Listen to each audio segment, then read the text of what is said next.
Hey everyone, welcome back. We are talking about signs, and this week we are talking about trees.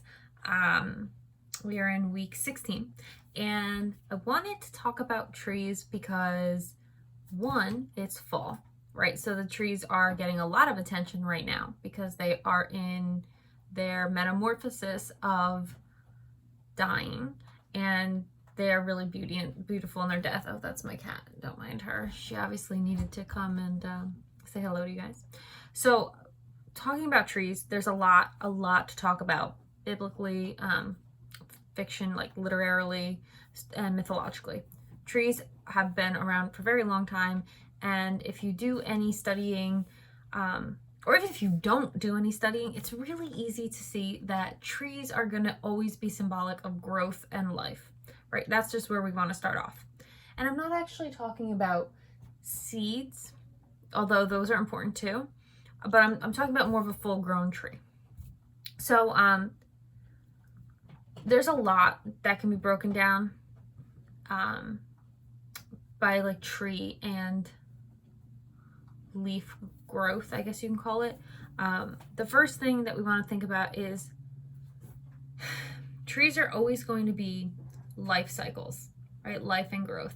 And I was saying last week how stars have a kind of life cycle to them, and they're symbolic of people a lot of times.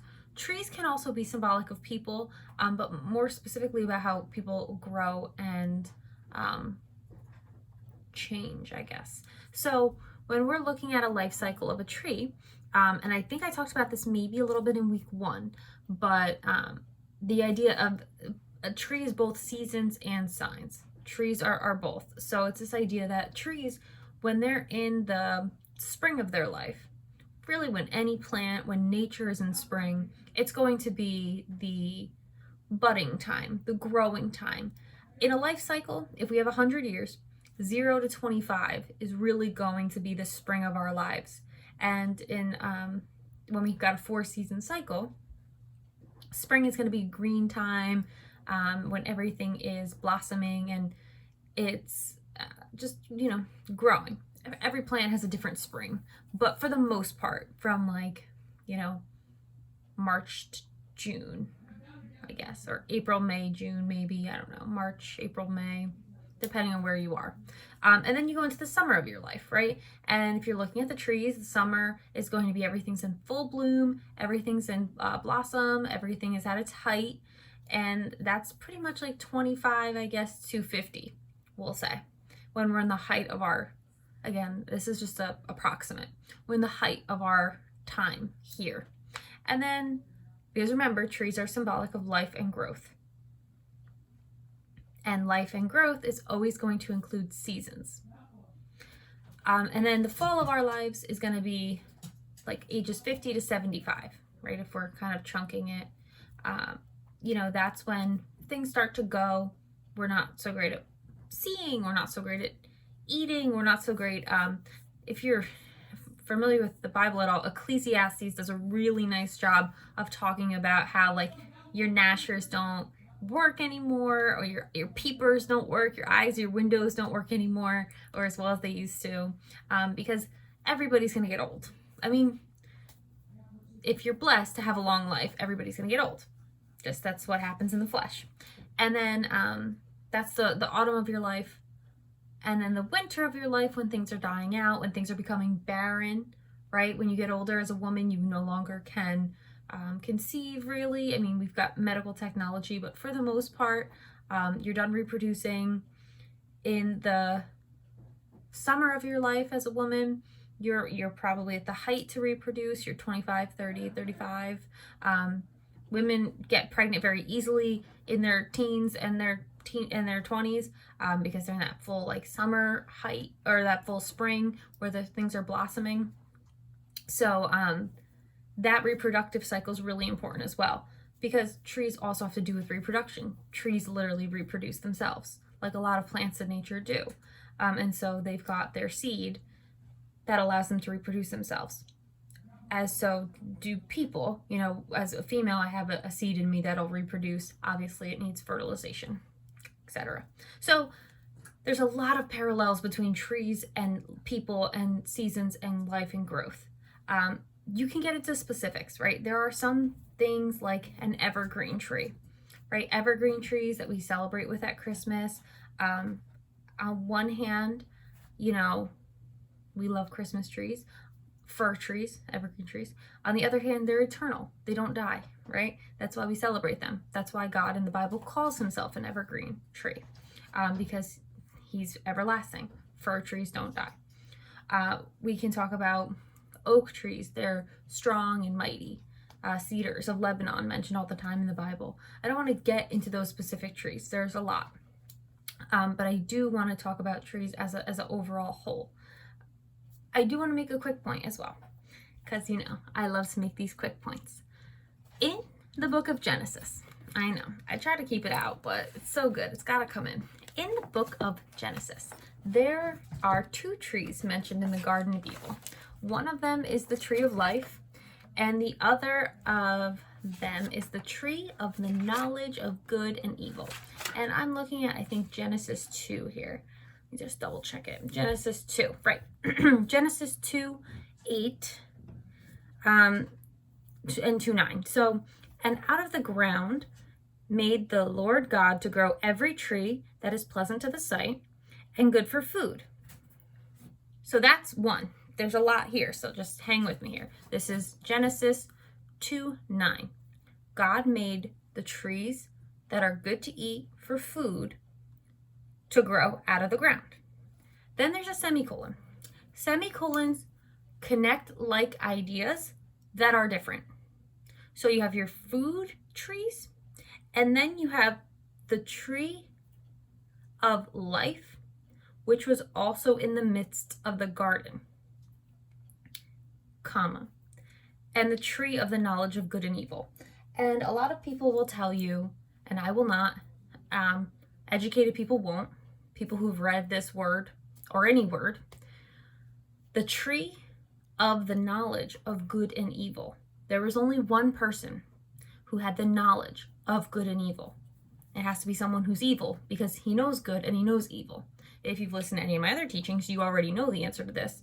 It's Lucifer, right? Because he had worked his way up as an angel, and then he fell. He was really, really good, and then he was really, really bad. To this day, he's very, very bad. And I'm not talking, pitchforks and horns and tails and red colors. That's a very sensationalized media view. I am talking Lucifer, the morning star, who replicates Christ in every way, shape, and form. Right? So they look very similar. Christ has made the full pattern. Lucifer's made the full pattern. So when you've got Christ and Lucifer set against each other, you should know Christ is the tree of life in the garden. So what does this mean? In the garden, God very distinctly says in Genesis 2:9, there are trees for food, there's the tree of life, and there's the tree of the knowledge of good and evil. And really, Adam and Eve can't touch two of those. God commands Adam, and then Adam tells Eve, we'll talk about that at another time, not to touch, not eat, touch. Do not touch the tree of the knowledge of good and evil. And that's Satan. Don't touch him. Don't have anything to do with him. Later, when they get kicked out of Genesis in Genesis 3, this is Genesis 3:24. So God drives out the man, and he placed at the east garden of Eden cherubims and a flaming sword, which turns away to keep people from the tree of life, right? Because you can't touch Christ. It's not a law. The only law that comes out of God's mouth is don't touch the tree of the knowledge of good and evil. One law that they break. That's okay. So when we're talking about trees, they're always going to be symbolic of life cycles, of growth, of seasons, of people, specifically in this instance of Satan and of Lucifer, which also, if for those of us who did catch this, yes, if you're asking, did Eve eat some kind of a fruit? No, What did Eve do? She touched the tree of the knowledge of good and evil. So what happened? Eve and Lucifer had sex. Adam and Lucifer had sex. And there's no apple in the garden. There's fig trees, which is why they take fig leaves and put them over their private parts, because they're now ashamed. They've had sex. They're no longer innocent, but they are not eating an apple. There is no apple you can eat nowadays that will make you realize you've lost your virginity. That will make you realize you've got private parts to cover. There's none. There's one thing you can do, and that's have sex. But another topic for another day. Just know, tree of life, tree of the knowledge of good and evil are symbolic for people, and trees in life are symbolic of life and growth. So, important things to know about trees. One is that where they are planted, metaphorically, matters. If you get a tree that is out in the desert, say you're reading The Glass Castle, there's the Joshua tree, right? Trees are symbolic of adversity. Trees in the desert, trees that are out in the desert that don't have a lot of nourishment, that are barren, they're going to be symbolic of coming through adversity, coming up despite the circumstances. In The Glass Castle, the Joshua tree is very symbolic of Jeanette Walls, the main character in her autobiography. Contrary to that, if you have a tree that's planted by good waters, that's Jeremiah 17:8 biblically, but you have that in other places as well. If you've ever played The Legend of Zelda, you've got the Deku tree that he dies, but then there's a Deku sprout that comes up at the end of the game. Spoiler. They're symbolic of life cycles. If you have a tree planted by the water, it's obviously going to be very abundant, very fertile. What does that mean? It means you're producing good fruit, right? Trees, the last thing that they do, first they, break through their seed, then they grow, then they change, and the last thing they do is produce fruit. And as a person, you want to produce fruit as well. And that's, again, why trees are symbolic of life cycles. So what can we learn? And I know that's a lot of tree symbolism, but symbols and signs are meant for us to take something from it. So what can we learn from trees? Embrace the season.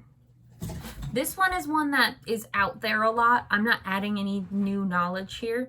Well, maybe some of that was new for you, but I'm not adding any new knowledge. We have a lot of quotes and a lot of awareness about trees shedding the dead to embrace the new, trees gracefully going into their life cycle, trees, I don't even know, being beautiful in every stage of their season. We have a lot of people who are aware of the importance of taking lessons from trees, and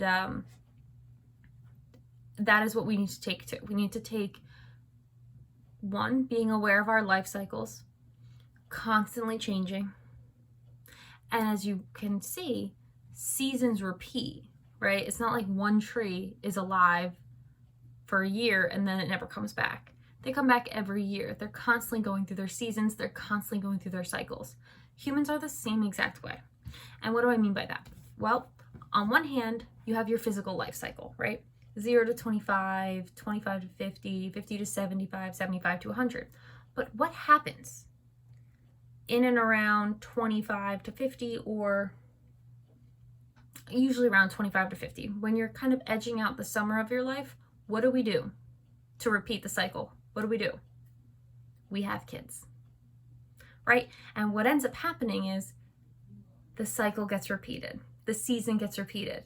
And then everything becomes about this kid. We have a nephew, Thomas and I, and when we're at a family gathering, everything is about him because he's the little tiny element. Everything's about him. And if they cry, you pay attention to them. If they want to go over to the hay maze, we were pumpkin picking, fall, we go to the hay maze. They're running around, you follow them, right? If you're a parent, you probably know this better than I do because your life quite literally has to revolve around your child because you're trying to keep them alive, right? And so that's what we do. In summer of our lives, going into the fall, we have kids and we replenish. Is that the only way? No. It is not. For someone who doesn't want to have kids, and I don't, how can I repeat? How can I leave a legacy? How can I go through my stages and seasons? Well, we create. What do we create? If we're not creating children, we might be creating art or literature or music or movies. When we create something, we give new life to the thing. And any author, any teacher, any musician, any artist will tell you they put their soul into their work. Is it literally putting your soul, your DNA, well, not your soul really, but your DNA, your teachings, like recreating a mini you? No. But anytime that you have a book or you have music or you have a movie, anything that you can create that repeats the cycle, that can help someone else through their spring and their summer and their fall and their winter. Anytime you achieve that kind of level of immortality, that's what it comes down to, is you put yourself into it. There's no real author, there's no real musician, there's no real artist that doesn't take from their life. Everybody does. We can't help it. We just have pieces of our life that come up. You can only write about, you can only talk about what you're familiar with. You can only talk about your experiences. And some of them are shared experiences, but some of them are very singular. So why am I talking about this, right? Because the ways in which we go through new seasons and we go through new cycles is to create something new. And then you're reliving it all over again. You know, if you are, and I've seen this time and time again, I won't use the children metaphor, but if you're a musician and you write a song and it touches somebody on a really deeply personal level, you've now sewn into their life. And you know, as a musician, you don't know what you helped somebody work through. And that's the way we reproduce. That's the way we achieve immortality, which we love trying to do here. But because that's the other thing about trees, but about life cycles, we know we're gonna die. Right? We know we're gonna die. It's one of the only things that we know is gonna happen. And I know it's blunt to put it like that, but it's just a kind of a axiom of life. You know, you're born and then you die. And before you die, most people want to leave something behind. For a lot of us, it's children. For some of us, it's art. You know, it might be a house, might be a business, and we want to have someone to leave it to. You know, whatever that may be. So, and there's a lot that goes on in this one because trees are such a loaded topic of conversation. But things to remember. Trees are always going to be your life cycles. Life, change, growth. Every season, you want to embrace that season. You know, you don't see the trees getting upset about fall. They just do it. And if we are like that, instead of trying to hold on to our summer, right? Hold on to our youth. Everybody's got to put on this makeup and try to be so youthful. If we just gracefully and gradually go into our next season, unapologetically, just being ourselves, yeah, we have some wrinkles, yeah, we get older. That kind of peace, instead of trying to chase what you'll never be again. Like, I'll never be 20 years old again. I'll never be 15 again. If you're 50, you'll never be 40 again. Doesn't mean you can't act 40. Doesn't mean that you can't feel 40. But physically, I'm talking. Not emotionally, not intellectually, not spiritually. Because you know I have my theory about that too. But no, just physically aging. Very physical stuff here with the trees. I mean, very symbolic stuff, of course. But as far as life cycles are concerned, it's the physical aging process. So many things to consider with trees. And they're everywhere. I think that now, especially in the Northeast, we look at them a lot more. I mean, even my little blinds are like leaves. I like trees. I'm a huge tree person. I like trees.